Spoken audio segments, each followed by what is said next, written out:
Al-Fatihah. A'udzubillahi minasyaitonir rajim. Bismillahirrahmanirrahim. Alhamdulillahirabbil alamin. Arrahmanir rahim. Maliki yaumiddin. Iyyaka na'budu wa iyyaka nasta'in. Ihdinas siratal mustaqim. Siratal ladzina an'amta 'alaihim ghairil maghdubi 'alaihim waladdallin. Ini nggone Pak Budi delok warung. Ngerti ta? Bismillahirrahmanirrahim. Ki matur ibuke mehno jamaah sing rono ndonga Pak Budi. Ya, iki ki rono dulu Pak Budi. Kan ngerti warung. Ngarepe Pak sapa kuwi? Bapak itu. Heeh. Lagi ono warung to. Program pertama. Program Sini pinggir dalan ngarepe Pak Yoyo lho. Pak Yoyo kan orang ngarepe iki ning ngarepe sebelah kene. Masuk sing promo iki. Program kanan Pinggir dalan ngarepe banyak.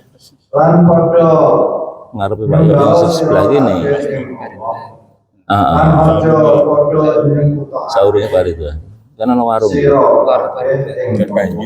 Kelawan suwiji-wiji barang kang Kirono sih. Ya, ngomong karo Ibu. lan padha mbagusno sira kabeh ing bapa bium ira kelawan bagus. Matur suwiji sahabat marang Sayyidina Umar bin Khattab radhiyallahu anhu. Kula gadah biung sampun sepuh.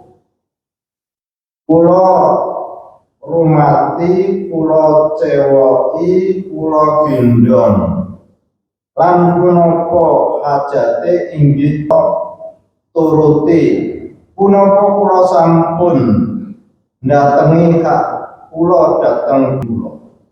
Monggo ngendika Sayyidina Umar,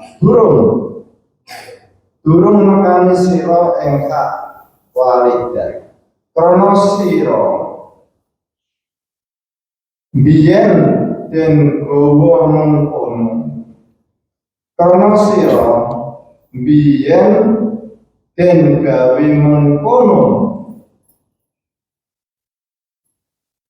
Kalian biyung ira sartane ngarep-ngarep lan ndonga dawane umur ira.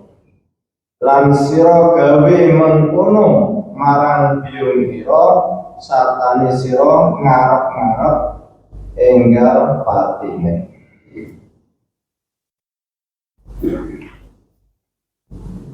Bismillahirrahmanirrahim. Alhamdulillahirabbil alamin.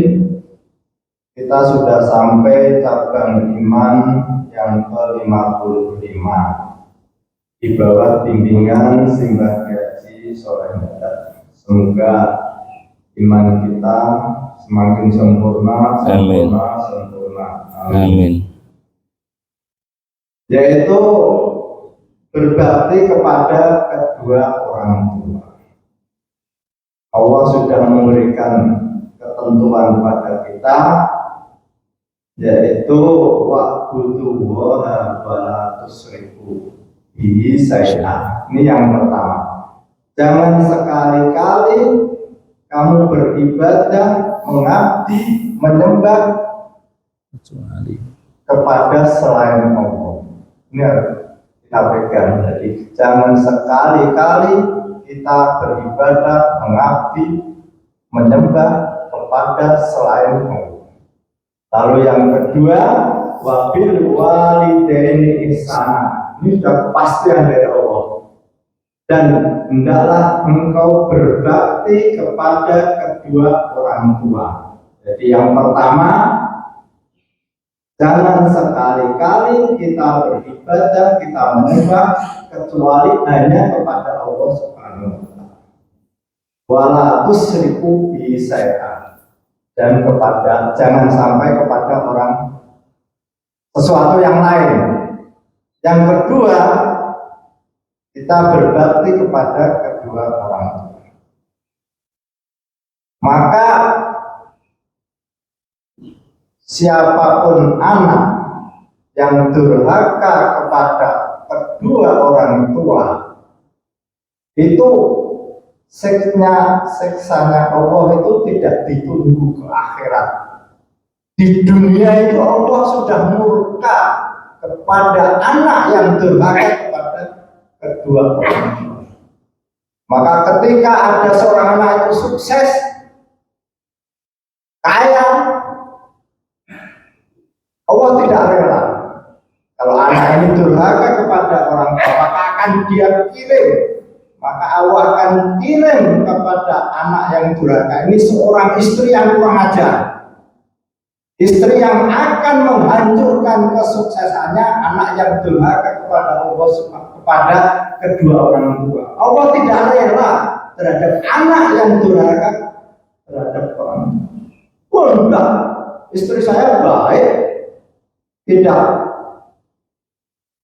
menyakiti saya, tidak membuat saya hancur, maka Allah akan kirim seorang anak yang lebih durhaka daripada orang yang durhaka kepada kedua orang tua. Enggak, anak saya baik-baik saja, istri saya juga baik-baik saja, maka Allah akan kirim orang yang akan menghancurkan kesuksesan orang yang durhaka terhadap kedua orang tua. Pokoknya Allah tidak rela kalau anak itu durhaka kepada kedua orang tua. Maka kan kita lihat orang-orang yang durhaka kepada orang tua pasti hidupnya akan sengsara, karena ini sudah ketentuan dari Allah. Kalau istrinya bagus, anaknya bagus, maka Allah akan kirim satu hal yang akan menghancurkan kesuksesan dia. Entah itu dia sakit, entah itu ada orang yang membuat dia rusak, sehingga hidupnya pontang-panting tidak akan bahagia di dunia, lebih-lebih di akhirat. Maka kita harus berhati-hati. Kalau masih punya orang tua, maka kita harus berusaha bagaimana menjadikan orang tua ini bahagia, bagaimana menjadikan orang tua menjadi raja, menjadi ratu. Karena orang tua itu sudah bersusah payah, lebih-lebih seorang ibu. Maka tadi ada satu cerita di kitab Masoleh itu diceritakan, dulu ada seorang sahabat, karena sahabat itu dia merasa berhutang budi kepada ibunya. Lalu dia ingin membalas kebaikan budinya ibu itu. Dia berusaha, ibunya itu sudah tua. Dia akhirnya karena sadar bahwa dulu dia itu dibesarkan oleh ibunya, ingin membalas jasa baik ibunya itu. Sudah tua, sampai diceritakan di kitab ini, dicewoi bahasanya itu, sampai seperti itu. Terus apapun yang dibutuhkan dia sampai menggendong. Apa yang diinginkan ibunya itu dia penuhi. Lalu bilang sama Sayyidina Umar bin Khattab, cerita bahwa apa yang dia lakukan, menggendong ibunya, mengambilkan makan, mengambilkan minum, menceboi, memandikan.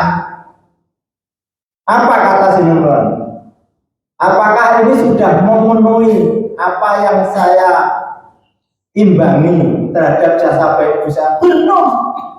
Saya tidak pikir itu, langsung mengatakan belum. Kenapa? Ibunya dulu melahirkan kamu dengan taruhan nyawa. Setelah kamu lahir, ibunya menggendong kamu. Ibu kamu berdoa, ya Allah, semoga anak ini cepat besar. Setelah besar, ibunya punya harapan kapan kamu bisa merangkak. Setelah bisa merangkak, kapan kamu bisa berjalan. Setelah bisa berjalan, kapan kamu bisa sekolah TK?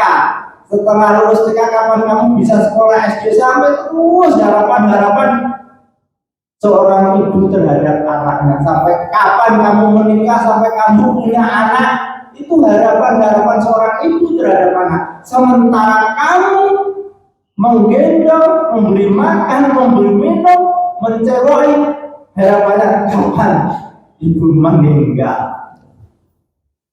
Ini maka sangat jauh apa yang dilakukan seorang anak.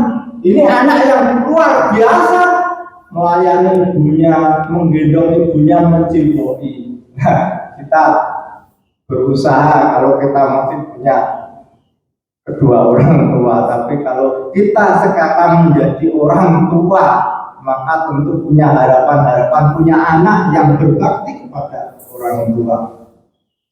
Lalu apa yang kita lihat di zaman sekarang? Kadang-kadang anak sebelum menikah sudah meremehkan jasa baik kedua orang tua. Tidak usah mikirin papa, mikirin mama. Yang penting saya cinta pada kamu. Walaupun toh saya berbeda agama. Na'udzubillah. Kalau ada anak seperti ini itu, kita berlindung pada Allah Subhanahu wa Ta'ala. Semoga anak-anak kita jangan sampai seperti itu. Kadang-kadang ada anak yang meremehkan jasa baik kedua orang tua. Sebelum menikah dia bilang, tidak usah urusan sama papa, sama mama, yang penting saya cinta pada kamu. Padahal kedua orang tuanya sudah mendaki, nah, papa sama mama itu rela. Walaupun toh kamu dapat jodoh orang miskin, tapi asal agamanya sama. Tapi apa yang terjadi kadang-kadang hanya karena kekayaan, calon suaminya pengusaha, punya mobil, punya rumah, tapi beda agama, dia rela menyakiti kedua orang tua. Anak yang seperti ini pasti oleh Allah tidak diridhoi. Kalau anak tidak diridhoi oleh orang tua, otomatis Allah tidak rela, hidupnya akan sengsara pasti. Lama-kelamaan akan hancur kehidupannya karena menyakiti kedua orang tua. Lalu kadang-kadang setelah menikah,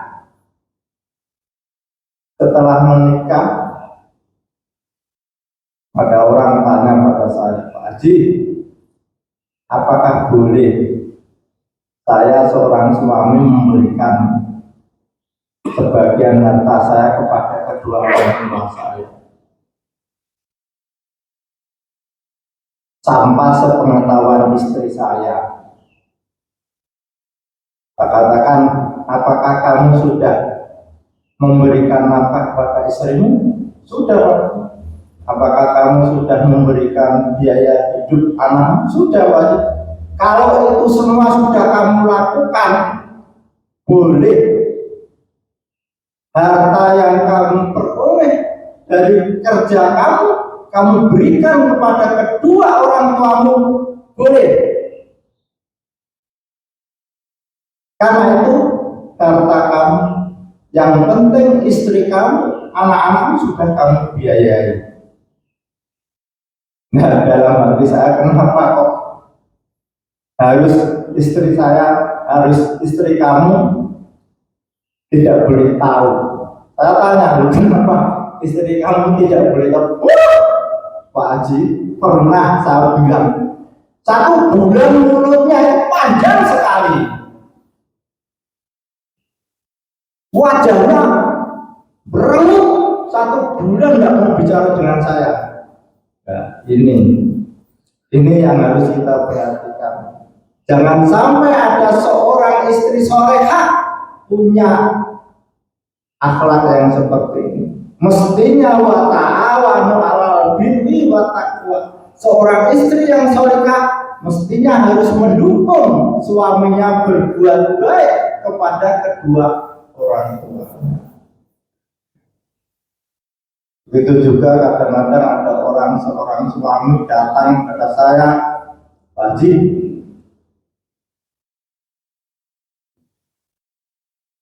seorang berarti kan seorang suami ini balikan seorang istri, Pak Ji. Gimana kalau saya itu memberikan sebagian harta saya kepada kedua orang tua saya tanpa sepengetahuan suami saya? Nah, harta itu dari mana? Dari kerja saya, Pak Haji, bukan dari suamimu. Bukan. Kalau harta dari kerja kamu tanpa izin pada suami, boleh.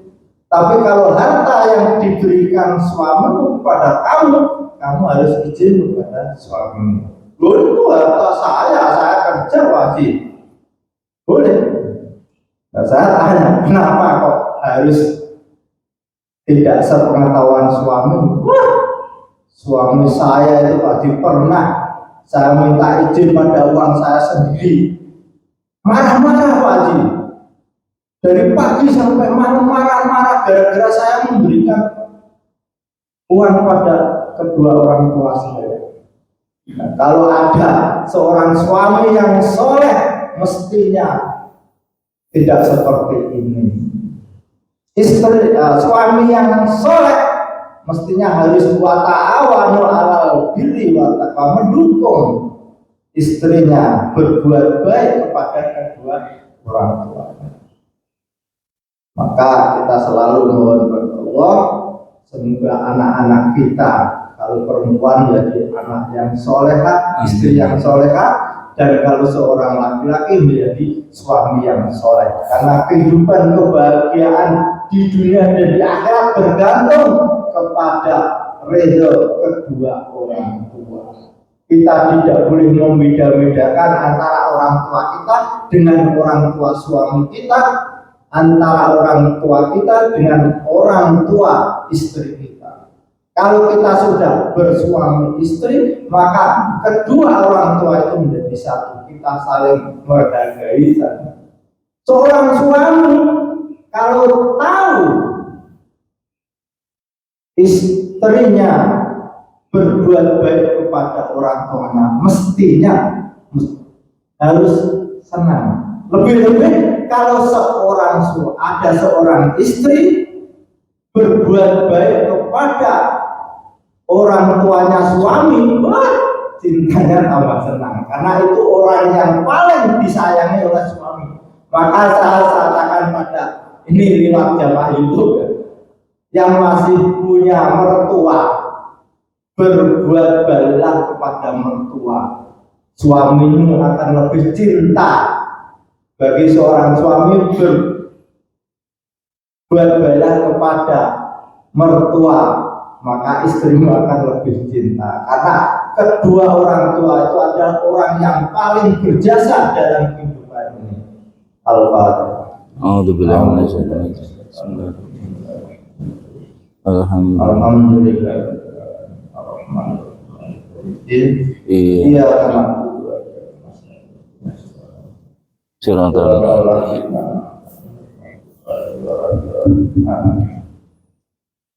Assalamualaikum. Mohon pertanyaan.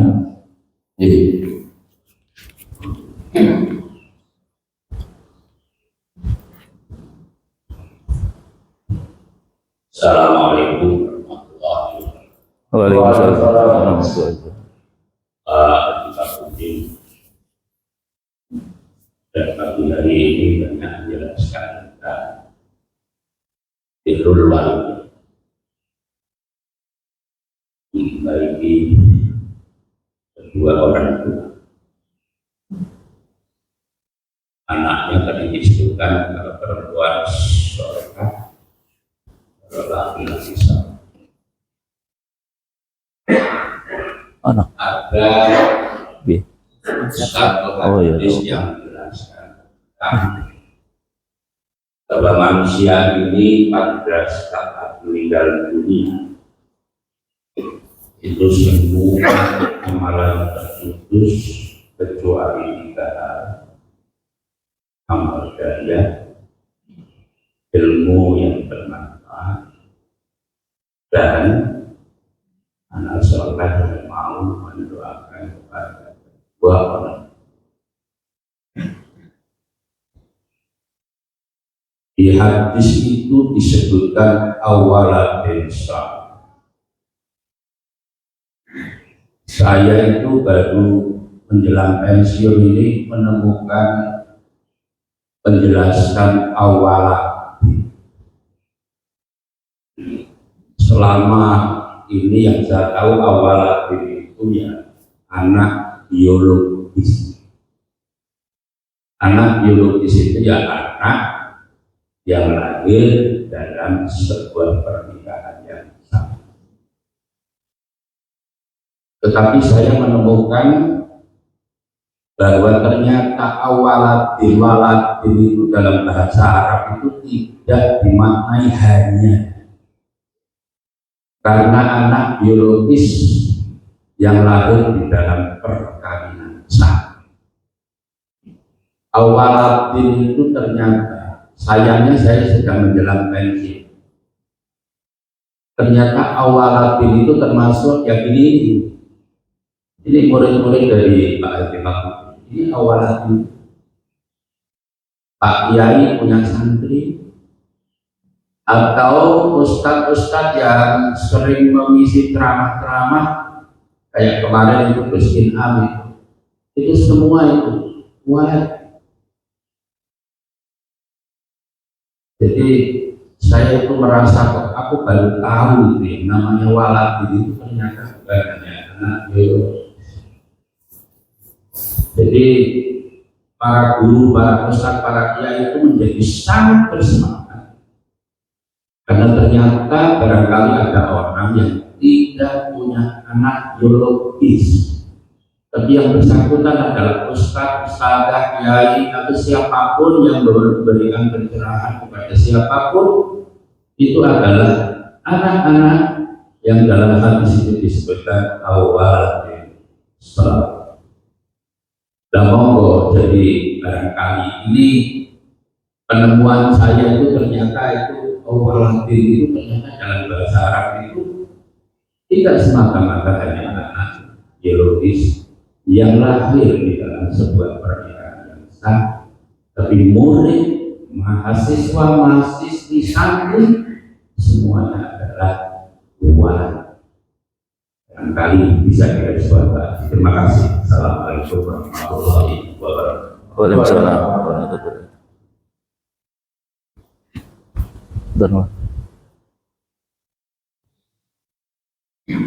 Jadi memang betul walad dalam hadis itu tidak diartikan secara biologis. Kenapa leluhur kita membangun tradisi khol? Nah ini dalam rangka apa? Para santri biasanya kiai-kiai kan dikholi, sementara dosen, guru tidak. Tapi kalau di pondok itu ada tradisi khol, itu dalam rangka ini menerjemahkan walad ini. Jadi santri-santri yang ada di Semarang, yang ada di kumpul. Kalau di Lirboyo itu kan pondoknya besar, santrinya tidak hanya dari Jawa, dari Sumatera, bahkan dari luar itu. Ketika kholnya kiai menyempatkan, karena apa? Satu, mengambil keberkahan, kedua, mendoakan. Ini berarti ya, ada tradisi khol buat kiai, tapi untuk di kalangan akademisi tidak ada khol. Di dosen itu tidak pernah dikholi itu. Jadi itu mungkin cukup ya. Ya, terima kasih, itu bagus sekali Pak Bakul, jadi masukan. Kita kadang hanya terbatas pada orang tua sih, tapi kalau dengan penjelasan ini kan kita harus kawal kepada semua guru-guru kita supaya kita harus sebagai orang tua. Kemudian yang kedua, ini habis taklim ini, kalau ada waktu monggo kita ke Pak Budi. Pak Budi itu di sebelahnya Pak, depannya Pak Yoyo, Jalan Purwomukti. Beliau dulu ada jamaah di sini, aktif sekali 5 waktu. Tapi beliau sekarang lagi stroke ini. Jadi semoga kita kesana silaturahim, mendoakan yang sempat aja, karena mungkin kalau banyak juga kaget kita bersama semua.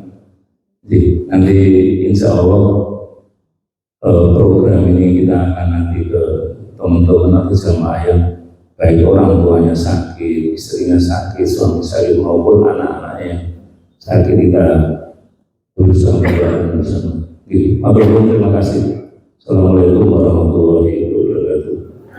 Bapak Ibu yang dimuliakan Allah Subhanahu wa taala, mari kita tutup taklim pagi hari ini dengan bacaan hamdalah. Alhamdulillahirabbil alamin.